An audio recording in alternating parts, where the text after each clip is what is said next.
2026లో అబ్బాయి మధ్యలో క్లాష్ జరగనుందా? రామ్ చరణ్ మరి పవన్ కళ్యాణ్ మధ్యలో క్లాష్ జరగనుందా? అండ్ అలానే సంక్రాంతిలో మన జేబులు ఖాళీ అవుతాయా? అండ్ అలానే వచ్చేసి చాలా అప్డేట్స్ అయితే ఉన్నాయి. అండ్ దాంతో ఒక జనరల్ అప్డేట్ కూడా ఉంది. సో అది కూడా చెప్పేసుకుందాం. సో వీడియోని లాస్ట్ చూడండి, చాలా క్రేజీగా చాలా మంచిగా అయితే ఉండబోతుంది. అండ్ వీడియోలో వెళ్ళక ముందు don't forget to subscribe my channel and please like this video. So ఇంకా వెయిట్ చేయకుండా వీడియోలోకి వెళ్ళిపోదాం. Let's get started. Hey guys, what's up? Welcome back to our channel VIPs Officials. So ఇన్ని పాయింట్స్ లో ఫస్ట్ దేని గురించి మాట్లాడేసుకుందాం? జనరల్ పాయింట్ గురించి మాట్లాడేసుకుందాం. ఉత్తరప్రదేశ్లో 28 years ఉన్న ఒక అమ్మాయి వచ్చేసి లార్డ్ కృష్ణ విగ్రహాన్ని వచ్చేసి మ్యారేజ్ చేసుకునిందంట. అది కూడా with the support of the family, full family. So ఇదైతే జరిగిందంట. సో దీని గురించి మీరేమనుకుంటారో కామెంట్ సెక్షన్లో తెలియచేయండి. సో ఇదొకటి కవర్ చేద్దాం అనుకున్నాను. సో ఇది ఒకటి న్యూస్ అయితే ఉంది. సో ఇప్పుడు వచ్చేసి మూవీస్ మీదకి వెళ్ళిపోదాం. ఫస్ట్ సంక్రాంతిలో జేబులు ఖాళీ అవుతున్నాయా అంటే అవును, నిజమే. చాలా మూవీస్ అయితే ఉంటాయి, అన్ని చెప్తాను, ఒక్కొక్కటిగా చెప్తాను. సో ఫస్ట్ జనవరి 9th రాజాసాబ్ మరియు జననాయకన్ అయితే రిలీజ్ అవుతున్నాయి. జనవరి 12th మన శంకర వరప్రసాద్. జనవరి 13th భర్త మహాశైలకు విజ్ఞప్తి. జనవరి 14th అనగనక ఒక రాజు అండ్ పరాశక్తి. జనవరి 15th వచ్చేసి నారీ నారీ నడుము మురారి. ఇన్ని మూవీస్ అయితే అవుతున్నాయి. అండ్ ఇవి అన్ని కూడా స్లాట్స్ బుక్ అయిపోయినాయి. ఇది అన్ని కూడా entertaining, comedy and family entertainer movies అయితే ఉండబోతున్నాయి. సో మంచిగా అయితే ఉంటాయి, అన్ని మూవీస్ అయితే ఉంటాయి. సో చాలా ఉంటాయి. లాస్ట్ టైం 3 ఉన్నాయి. సో 2025లో 3 ఉన్నాయి. సో కానీ ఈసారి చాలా మూవీస్ అయితే ఉన్నాయి. సో మనం ఎన్ని మూవీస్ కవర్ చేస్తామో చూద్దాం.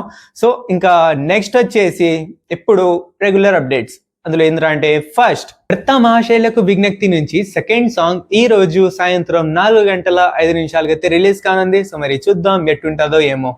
అండ్ అలానే వచ్చేసి రాజా సాబ్ నుంచి సెకండ్ సాంగ్ వచ్చేసి ఈ మంత్ లోనే రిలీజ్ అవుతుందంట. సో అన్ని వర్క్స్ అయితే కంప్లీట్ అయిపోయినాయంట. ఇదే మంత్ లో రిలీజ్ అవుతుంది అనేసి అయితే తమన్ గారు అఫీషియల్లీ క్లియర్ చేశారు. సో అతి త్వరలోనే రానుంది. ఫస్ట్ సాంగ్ అంటూ యావరేజ్ గా అయితే పర్ఫామ్ చేసింది. మరి సెకండ్ సాంగ్ ఎట్టుంటుందో ఏమో చూద్దాం.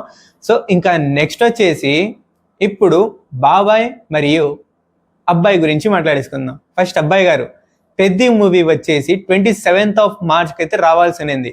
అది ఒక్కరోజు ప్రీపోండ్ వేసుకొని 26th March అయితే రానుంది. ఇది ఎందుకు రా అంటే లాంగ్ వీకెండ్ కావాలనేసి వచ్చేసి ఈ డేట్ని అయితే తీసుకున్నారంట. సో ఇలాగైతే చేసుకున్నారంట. సో మరి చూద్దాం ఎట్టుంటుందేమో.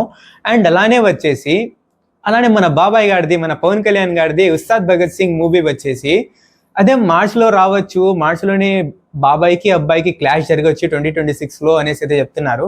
గైస్ దీనికి నమ్మకూరి. సో అఫీషియల్ గా ఉస్తాద్ భగత్ సింగ్ ప్రొడక్షన్ టీమే చెప్పేసింది మనం ఏప్రిల్లో వస్తున్నాం, ఏప్రిల్లో మూవీ రిలీజ్ అవుతుంది అనేసి.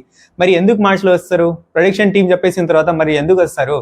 సో ఖచ్చితంగా మార్చ్లో అంటూ రారు. క్లాష్ అంటూ ఏముండదు ఇద్దరి మధ్యలో.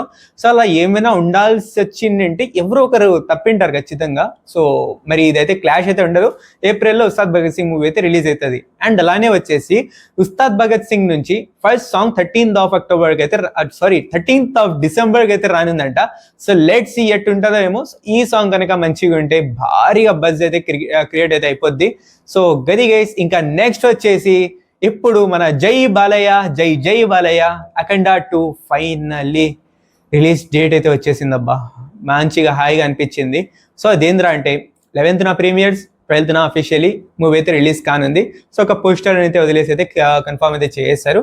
సో 12th మూవీ అయితే రిలీజ్ కానుంది. సో ఇంట్రెస్ట్ ఉన్న వాళ్ళు బుక్ చేసుకోండి. టికెట్స్ వదిలినాక ఓపెన్గా మీకైతే క్లియర్గా రేట్స్ అదే ఉంటాయా, అదే టైమింగ్స్ ఉంటాయా అన్ని కూడా మీకు అన్ని క్లియర్గా చెప్తాను నేను. So stay tune for that updates. So ఇంకా నెక్స్ట్ వచ్చేసి 12th మన అఖండ 2 రిలీజ్ అవుతుంది కదా. కానీ దానికన్నా ముందు కన్నడ ఇండస్ట్రీ నుంచి ది డెవిల్ మూవీ అని రిలీజ్ అవుతుంది. దర్శన్ హీరోకి ఎంత క్రేజ్ ఉందో కర్ణాటక ఇండస్ట్రీలో అండ్ కర్ణాటకలో మనం తెలిసిందే. సో అది వచ్చేసి ఈ మూవీతో కూడా ప్రూవ్ అవుతుంది. అది ఎందుకురా అంటే ఇక్కడ అతనిది అంటే one of the biggest opening in his movie career ఏదైతే ఉండొచ్చు అనేసి అయితే ఎక్స్పెక్టేషన్స్ అయితే ఉన్నాయి. ఎందుకంటే వరల్డ్ వైడ్ గా ప్రీ బుకింగ్స్ 4 crores క్రాస్ చేసింది. సో క్రేజీ ఓపెనింగ్స్ అయితే ఇదైతే తీసుకోబోతుంది అనేసి అయితే తెలుస్తుంది. సో ఇది చూసిన తర్వాత సో దాంతో ఎవరికి పెద్ద దెబ్బ పడుతుంది, ఇదే ఇక్కడ ట్విస్ట్. ఇక్కడ ఏమి అఖండాకి దెబ్బ పడుతుందా లేదా ఈ డెవిల్ కి దెబ్బ పడుతుందా? I think so devil openings అయితే అయిపోతాయి, కానీ దాని తర్వాత అఖండది ఉంది కదా, అఖండ మేబీ కర్ణాటకలో మరీ అంతగా కలెక్షన్స్ రాకపోవచ్చు, కర్ణాటకలో మరీ అన్ని మంచి ఓపెనింగ్ అయితే అవ్వకపోవచ్చు. సో మరి చూద్దాం ఏది ఎలా కొడుతుందో ఏమో. సో ఇద్దరిది వచ్చేసి పోటీ అయితే ఉంటుంది ఈసారి. So Darshan versus Balayya. So ఎవరు గెలుస్తారో చూద్దాం ఈ పోటీలో. So that's it guy video. ఈ వీడియో కనుక మీరు నచ్చినట్లయితే లైక్ చేయండి, షేర్ చేయండి మీ ఫ్రెండ్ ఫైవ్ నెంబర్స్ తో. అండ్ ఇప్పటిదాకా మీరు మన ఛానల్ ని సబ్స్క్రైబ్ చేసుకోకపోతే ఇప్పుడే సబ్స్క్రైబ్ చేసి పక్కన బెల్ ఐకాన్ ఆన్ చేసుకోండి. అండ్ మీరేమనుకుంటున్నారు ఈ అప్డేట్స్ గురించి కింద కామెంట్ సెక్షన్ లో మీరైనా తెలియజేయండి. Thank you so much for watching. Take care, love you all. Signing off your VIPs officials. Thank you.